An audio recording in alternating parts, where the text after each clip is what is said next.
What's wrong with you? নিলয়ের বলা কথায় নদী বলতে লাগলো, আপনি শুধু টাওয়াল পেঁচিয়ে দরজা খুললেন কেন? বেশরম। হোয়াট? বেশরম? ইয়েস, বেশরম। ছি, আক্কেলিন। তাড়াতাড়ি করে বলেই নদী নিলয়ের দিকে না তাকিয়ে নিবিড়ের এক পাশে গিয়ে শুয়ে চোখ বন্ধ করে নিল। নিলয় সেদিকে তাকিয়ে ভাবলো। পাগল নাকি? বেশ কিছুক্ষণ শাওয়ার নিয়ে বের হলো নিলয়। বিছানার দিকে তাকিয়ে অবাক হলো সে। নদী লম্বা হয়ে শুয়ে ঘুম, বুকের ঠিক ওপরে নিবিড় সুন্দর করে জড়িয়ে ধরে আছে নদী, যেন না পড়ে। নিবিড়ও নিশ্চিন্তে ঘুম। এমন দৃশ্য নিলয় আজ অব্দি দেখেনি। মিতা কখনো এইভাবে বুকে নিয়ে ঘুমায়নি নিবিড়কে। কাত হয়ে নিত, কিন্তু কখনো নদীর মতো এভাবে নেয়নি। আর পরের ছেলেকে তো নাই, তবে কি নদী মিতার মতো নয়? নিলয় শুধু শুধু সেদিন কষ্ট দিয়ে ফেললো না তো নদীকে?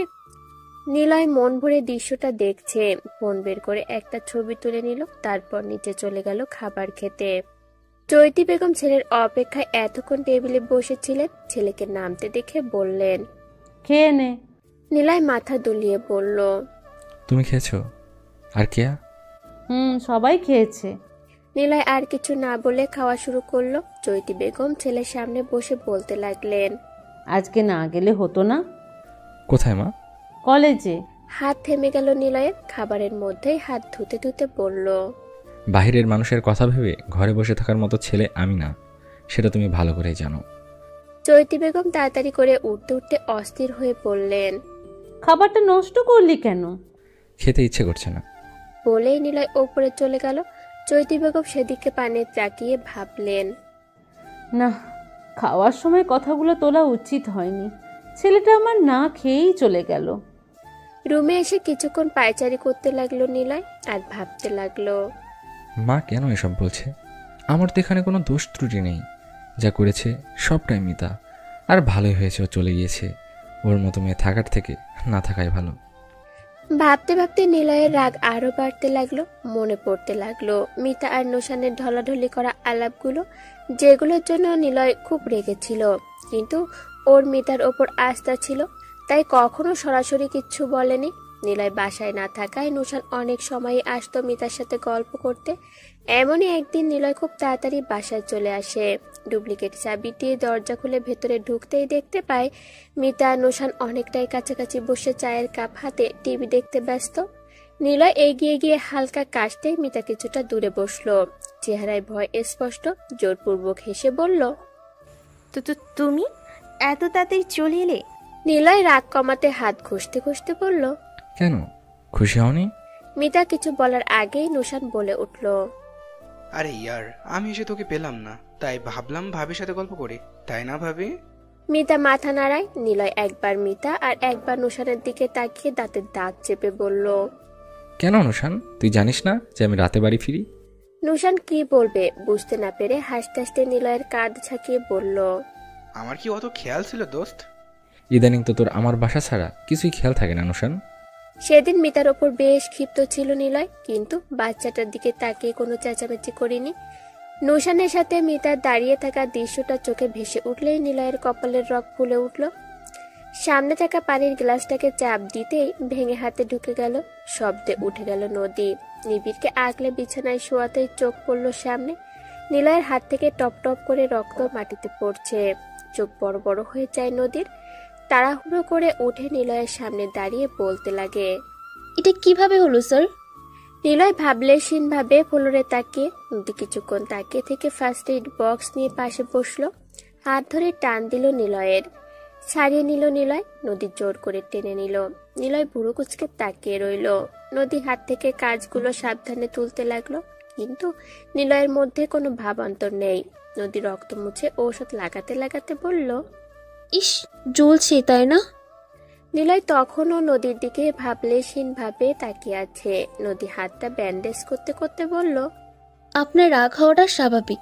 আপনার সাথে যা হয়েছে তা মোটেও ভালো হয়নি। এমনকি ছোট্ট বাচ্চাটা, ওকে দেখলেই আমার কলিজা মোচড় দিয়ে ওঠে। ভীষণ মায়া হয় ওর জন্য। নিলয় চুপ। কিন্তু আপনি যদি এখন এসব রাগ নিজের উপর দেখান, তাহলে বাচ্চাটারও তো ক্ষতি হবে, আর আপনারও। আপনার উচিত নিজের বাচ্চাকে আগলে বেঁচে থাকার চেষ্টা করা, এভাবে নিজেকে কষ্ট না দেওয়া। বাচ্চাটা যদি এসব শব্দে উঠে পড়তো, কান্না করতো? নিলয় ঠান্ডা গলায় বলল, নিজেকে সামলানো এতই সহজ? না, সহজ না। আমিও আপনার জায়গায় থাকলে পারতাম না, কিন্তু চেষ্টা তো করতে হবে। চেষ্টা না করলে তো হবে না। আল্লাহ খারাপকে আপনার থেকে দূরে সরিয়ে নিয়েছে, এটার জন্য শুকরিয়া আদায় করুন। কিন্তু এভাবে বসে রাগ করা, কান্না করাটা বোকামি। আর আপনি আমার স্যার হয়ে এমন বোকামি করবেন বুঝি? আশা রাখি না। নদী নিলয়ের হাতটা নিলয়ের কোলে সুন্দর করে রেখে মুচকি হেসে অশ্রমে চলে গেল। নিলয় হাতের দিকে তাকিয়ে ভাবতে লাগলো। নদীর ওপর রাগ দেখানোটা উচিত হয়নি গতকাল। সরি বলতে হবে ওকে। কিছুক্ষণ পর আশ্রম থেকে বের হয় নদী। নিলয় নিবিড়কে আদর করছিল। নদীকে বের হতে দেখে উঠে দাঁড়ালো। নদীর চোখে আবছা জল বোঝা যাচ্ছে। নিলয় বেশ অবাক হলো। নদী মুচকি হেসে বলল, আপনি এখানে ঘুমিয়ে পড়ুন, আমি সোফায় শুই। বলেই নদীর চাদর নিয়ে যেতে লাগলো। হঠাৎ পিছন থেকে নিলয় বলে উঠল, নদী দাঁড়াও।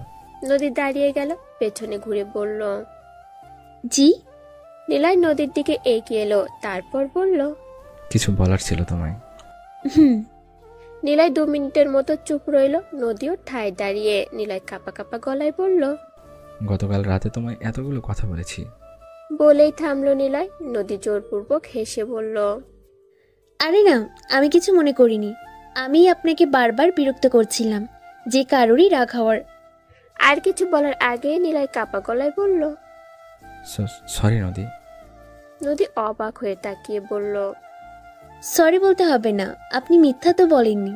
Sorry, I am really very sorry. আমি রাগের মাথায় বলে ফেলেছি। আমার বোঝার দরকার ছিল যে তোমারও কষ্ট লাগতে পারে, কিন্তু এদিকে তোমার কোনো দোষ নেই। নদী কি বলবে বুঝতে পারছে না। নিলয় আবারও কাঁপা গলায় বলল, পারলে এই বাজে মানুষটাকে ক্ষমা করে দিও। বলেই নিলয় সেখান থেকে চলে গেল বারান্দার দিকে। নদী সেদিকে তাকিয়ে রইল আর ভাবলো, মানুষটা তো খারাপ না, রেগে এত কিছু বলছিল। নদী বারান্দায় এগিয়ে যেতে যেতে বলল, নিজেকে বাজে বললেন কেন? নিলয় ঠান্ডা গলায় বলল, বাজেই তো, আমার সাথে থাকা যায় না তো। কে বলেছে কথাটা? কিছু জিনিস বুঝে নিতে হয়। নদী এগিয়ে গেল নিলয়ের দিকে। নিলয়কে নিজের দিকে ফিরিয়ে পড়ল।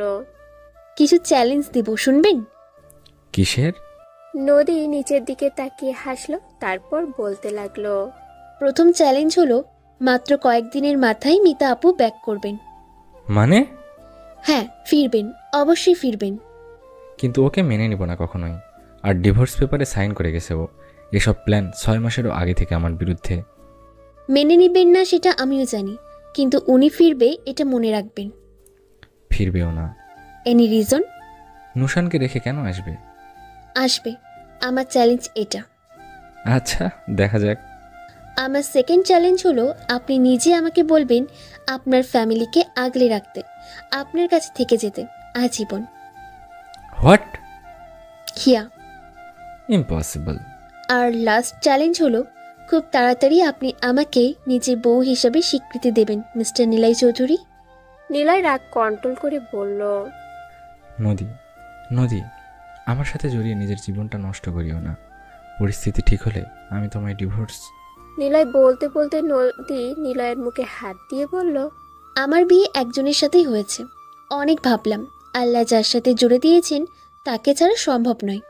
নিলয় আর কিছু না বলে রুমের দিকে পা বাড়ালো। সে নদীর সাথে কথা বলতেই চায় না। একটু ভালো ব্যবহার করেছে বলে নদী একদম মাথায় উঠে যাচ্ছে। নিলয়কে চ্যালেঞ্জ দিচ্ছে ও। নিলয়কে একটা চ্যালেঞ্জও পূরণ হতে দেবে না নিলয়, নেভার। 7টা দিন কেটে গেছে, কিন্তু মিতার কোনো খোঁজ নেই। নিলয় সেদিন রাতের পর থেকে নিজেকে সামলে নিয়েছে। নদীর কথাগুলো ওর মনে ধরেছে। আসলেই মিতার কথা ভেবে নিজেকে কষ্ট দেওয়ার কোনো মানেই নেই। তাছাড়া দোষ তো তারও রয়েছে। নিজের পছন্দেই বিয়ে করেছিল, এবার অন্য কেউ কেন ঘানি টানবে? এদিকে নিবিড়ও আস্তে আস্তে নদীকে নিজের মা বলে ভেবে নিয়েছে।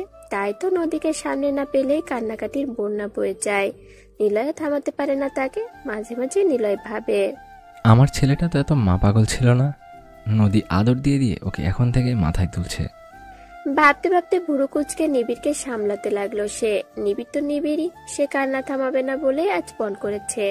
নিলয় বিরক্ত হয়ে ভাবছে, নদী জানে ছেলেটা ওকে ছাড়া কিছুই বোঝে না, তবুও কই গিয়ে বসে আছে এখন।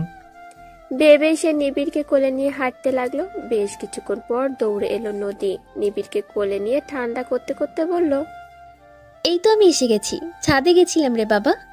নিলয় ভুরু উঁচু করে দেখছে। নিবিড় চুপ হয়ে নদীর চুল নিয়ে খেলছে। নিলয় ঠান্ডা গলায় বলল, তোমার কোলে যেতেই শান্ত হয়ে গেছে। নদী ভাব নিয়ে বলল, আমার ছেলে তো আমার মতোই হবে। বলেই সে নিবিড়কে নিয়ে নিচে যাওয়ার পথে রওনা হলো। এদিকে নিলয় অবাক হয়ে ভাবছে, কত সহজে নিজের ছেলে হিসেবে মানিয়ে নিচ্ছে নদী। তাহলে কি মায়ের কথাই ঠিক? নদী আমাদের পরিবারের যোগ্য বউ, নিবিড়ের যোগ্য মা। ভেবে পায় না নিলয় কি দেখে সে মিতাকে ভালোবেসেছিল। অবশ্য ভালোবাসার কি কোনো কারণ থাকে? অনুভূতি এসেছিল বলেই তো সে মিতাকে ভালোবেসে আপন করেছিল। দীর্ঘশ্বাস ফেলল নিলয়। কলেজে যাওয়ার জন্য তৈরি হতে শুরু করে। রাত 8টায় বাড়ি ফিরে আসে নিলয়। ড্রয়িং রুমে কাউকে না পেয়ে নিজের রুমের দিকেই অগ্রসর হয় সে। দেখতে পায় চৈতি বেগম বের হচ্ছেন রুম থেকে আর নদীকে উদ্দেশ্য করে বলছেন, অসুবিধা হলে ডাক দিস কিন্তু। বললাম নিবিড়টা আমার কাছে থাকুক। অপর পাশ থেকে নদী কিছু বলল না। চৈতি বেগম রুম থেকে বের হয়ে ছেলেকে দেখে চিন্তিত গলায় বললেন, একটু দেখে রাখিস মেয়েটাকে। নিলয় শুধু ভুরু কুচকে তাকিয়ে রইল। তার মানে নদীর কিছু হয়েছে? কি হয়েছে সেটা জিজ্ঞাসা করার আগে চৈতি বেগম চলে গেলেন। নিলয় রুমে ঢুকতেই নদীকে চাদর গায়ে শুয়ে থাকতে দেখতে পেল। পাশেই নিবিড় হাত পা ছুঁড়ে খেলছে। নিলয় অন্য পাশ দিয়ে গিয়ে নিবিড়ের কপালে আদর করে দিল, কিন্তু নদীর চোখ বন্ধ। নিলয় ভাবল, এ সময় চাদর গায়ে দিয়ে শুয়ে আছে যে। কিছুক্ষণ নিবিড়কে আদর করে ওয়াশরুমের দিকে চলে গেল। ওয়াশরুম থেকে বের হয়ে দেখতে পেল নদী উঠে নিবিড়কে কোলে নিয়ে ঘুম পাড়াচ্ছে। সে কিছু বলতে যাবে এমন সময় চৈতি বেগম এসে বললেন, নিলয়, খাবারটা উপরে দিয়ে যাবো? নিলয় নদীর থেকে চোখ সরিয়ে মায়ের দিকে তাকিয়ে বলল, না মা, আমি আসছি, তুমি যাও। এসো। আর নদী? নদী শাশুড়ির দিকে জিজ্ঞাসা সূচক দৃষ্টিতে তাকালো। চৈতি বেগম বললেন, ওষুধ নিয়েছিলি? নদী হাবোদক মাথা নাড়িয়ে ধীর গলায় বলল, আমার অভ্যাস আছে আন্টি, সমস্যা নেই। চৈতি বেগম চোখ রাঙিয়ে বললেন, খেয়ে নিবি, রেখে যাচ্ছি। বলেই তিনি একটা ওষুধের প্যাকেট বেডসাইড টেবিলে রেখে দিলেন। নদী বলল, এসব প্রায় হয় আমার, তাই এত টেনশন করেন না আন্টি। চুপ কর, তোর কোনো কিছু নিয়ে টেনশন করার দরকার নেই। নিবিড়কে নিয়ে সমস্যা হলে শুধু আমায় একটা ডাক দিস, পাশের রুমে আছি। বলতে বলতে চৈতি বেগম নিলয়কে আর একবার তাড়া দিয়ে পড়লেন। কিরে, দাঁড়িয়ে আছিস কেন? কখন যেতে বললাম? কিছু না বুঝতে পারা নিলয় এতক্ষণে চোখের পলক ফেলে জিহ্বা দিয়ে ঠোঁট বিছিয়ে বলল, যাচ্ছি। বলেই নিলয় প্রস্থান করলো। কিন্তু তার একটা চিন্তাই রয়ে গেল। কি হয়েছে নদীর? কোনো বড় অসুখ? দেখে তো জ্বর মনে হলো না। অনেক রাত অবধি খাতা দেখার অভ্যাস রয়েছে নিলয়ের। আজও ব্যতিক্রম না। রাত প্রায় 1:30 বাজে। নিলয় নিজের মতো করে খাতা দেখছে। হঠাৎই কারোর গোঙানির শব্দে ধ্যান ভাঙে তার। আশেপাশে তাকিয়ে বোঝার চেষ্টা করলো যে শব্দটার উৎপত্তি স্থল কোথায়। বিছানার দিকে চোখ পড়তেই দেখতে পেল নদী পেটে হাত দিয়ে কাতরাচ্ছে। নিলয় হন্তদন্ত হয়ে এগিয়ে এসে নদীর মাথায় হাত রাখতে গিয়েও রাখলো না। কি যেন ভাবলো। পর মুহূর্তে আবার কপালে হাত রেখে বলল, কি হয়েছে নদী? তুমি কাতরাচ্ছ কেন? নদীর কপাল, নাক, ঠোঁটের ওপর নিচ ঘেমে একাকার। শুধু ঠোঁট চিপে পেটে হাত দিয়ে এপাশ ওপাশ করছে। নিলয়ের কেমন ভয় হচ্ছে। নদীর মারাত্মক কিছু হয়নি তো? সে নদীর ঘাড়ের পেছনে হাত দিয়ে মাথাটা উঁচু করে জিজ্ঞাসা করলো, বলো না নদী, কি হয়েছে? কোথায় কষ্ট হচ্ছে তোমার? নদী কোনো মতে বলল, পেটে। নিলয়ের হাত চাদরের ওপর থেকে নদীর পেটে চলে গেল। সে অস্থির হয়ে বলল, এখানে? নদী হ্যাঁ বোধক মাথা নাড়ায়। নিলয় কিছুক্ষণ ভাবলো, তারপর ভুরু কুচকে বলল, উঠে বসো, শুয়ে থাকলে আরো ব্যথা করবে। বলেই সে নদীকে উঠিয়ে বসালো। নদী মাথা নিচু করে সহ্য করছে। নিলয়ের চোখ পড়ল বেডসাইড টেবিলে রাখা ঔষধটার দিকে। ঔষধটা তার অপরিচিত নয়, বেশ কয়েকবার মিতার জন্য এনেছে সে। আর তাই নদীর সাথে এই মুহূর্তে যে পরিস্থিতিতে পড়েছে সে পরিস্থিতিতে কখনো পড়তে হয়নি। নিলয় দীর্ঘশ্বাস ফেলে নদীকে উদ্দেশ্য করে বলল, ঔষধটা খাওনি কেন? নদী নিচু স্বরে বলল, আমার অভ্যাস আছে। কে বলেছে অভ্যাস করতে? নিলয়ের কথায় চুপ মেরে যায় নদী। নিলয় পানি ঢেলে নদীর হাতে ঔষধটা দিয়ে বলল, খেয়ে নাও। খেতে বললাম, খেয়ে নাও। নদী আর কিছু না বলে খেয়ে নিল। নিলয় নদীকে ভালো করে পর্যবেক্ষণ করে বলল, এ সময় এত জাঁকজমক শাড়ি পরার কি দরকার? আসলে আমার তো কোনো ড্রেস নাই এখানে। বাসায় যা পরতাম সব ট্রলিতে, আর ট্রলি নামানোর শক্তি হয়নি তাই। থাক, আর কিছু বলতে হবে না। বলেই নিলয় নিজেই ট্রলি ব্যাগটা নামালো, কিন্তু সেখানে সবই থ্রি পিস। নিলয় একটা প্লাজো বের করে তার নিজের একটা টি শার্ট নিয়ে নদীর হাতে ধরিয়ে দিল। নদী শুধু বসে বসে দেখছে। নিলয় নদীকে হাত ধরে ওয়াশরুমের সামনে দাঁড় করিয়ে বলল, দাঁড়িয়ে থাকবো? না না। নিলয় ভুরু উঁচু করে তাকিয়ে চলে গেল দরজার দিকে। চেঞ্জ করে ওয়াশরুম থেকে বের হলো নদী। নিলয় টি শার্টটা অনেকটাই ঢিলা হয়েছে, তার ওড়না জড়িয়ে পেট চেপে বের হয়েছে। বিছানায় আছোয়া হতেই হট ওয়াটার ব্যাগ হাতে নিলয়কে দেখতে পেল। নিলয় নদীর কাছে এসে ওর দিকে ব্যাগটা এগিয়ে দিয়ে বলল, ছুঁয়ে রাখো, আরাম পাবে। নদীর কেমন লজ্জা লাগতে শুরু করলো। নিচের দিকে তাকিয়ে ব্যাগটা নিল। ঠিক তখনই নিবিড় কেঁদে উঠল। লাইটের আলোয় সমস্যা হচ্ছে বাচ্চাটার। নদী ব্যাগটা রাখতে যাবে, এমন সময় নিলয় বলে উঠল, যেটা করতে বলছি সেটা করো। কিন্তু নীর। যেটা বললাম। বলেই ও মশারিটা উঠিয়ে নিবিড়কে কোলে নিয়ে ঘুম পাড়াতে লাগলো। লাইটটা নিভিয়ে দিয়ে ডিম লাইটটা জ্বালালো। নদী চুপচাপ শুয়ে হট ওয়াটার ব্যাগ লাগিয়ে আছে আর নিবিড়কে উদ্দেশ্য করে বলছে, ইস, আমার নীরের কষ্ট হচ্ছে, একটু ব্যথাটা কমলেই। আর বলতে না দিয়ে নিলয় বলল, ওর কষ্ট হচ্ছে না, আমি ঘুম পাড়াচ্ছি তো, তুমি রেস্ট নাও। নদী মুখ ভেঙচি কেটে অপর পাশে ফিরে গেল। হঠাৎ কি ভেবে মিটমিটি করে হেসে ভাবলো, আপনার মনটা ভীষণ ভালো নিলয় স্যার। আজ নতুন আপনাকে আবিষ্কার করলাম, আপনি খুব ভালো। এদিকে নিলয় নদীর দিকে অসহায় চোখে তাকিয়ে ভাবছে, ইস, মেয়েটা আমাদের জন্য কত কিছুই না করছে। নিবিড়ের জন্য নিজের ব্যথা ভুলে যাচ্ছে। ওর মতো মেয়ে হয় না। আমারই ভুল ধারণা, ও মিতার মতো না। ভেবেই মুচকি হাসলো নিলয়। হয়তো আবারও নতুন কোনো অনুভূতি পেতে চলেছে সে। দুজনের মনেই দুজনের জন্য ভালো লাগার সৃষ্টি হচ্ছে। শেষমেশ নদীর পরিকল্পনা সফল হবে তো।